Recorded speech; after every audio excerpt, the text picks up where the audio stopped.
तिरंगाचा मान आमच्या उरात आहे, शहीदांचा तो रक्ताने रंगलेला हातात आहे. स्वातंत्र्य हे नुसतं शब्द नाही तर इथे ते हजारोंच्या बलिदानांची गाठ आहे.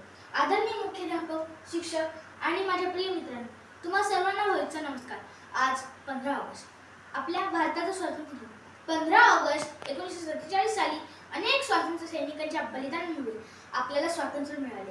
महात्मा गांधीजी, नेताजी सुभाषचंद्र बोस, भगतसिंग यासारख्या अनेक नेत्यांनी आपल्या देशासाठी मोठे योगदान दिले. आज आपण स्वातंत्र्याचा श्वास घेतो कारण त्यांच्या संघर्षाने आपल्यालाही अमूल्य भेट दिली आहे.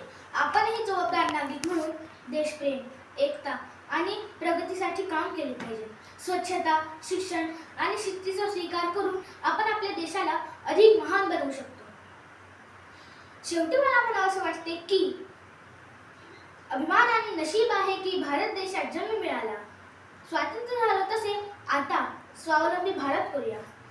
तुम्हा सर्वांना परत एकदा स्वातंत्र्य दिनाच्या खूप खूप शुभेच्छा.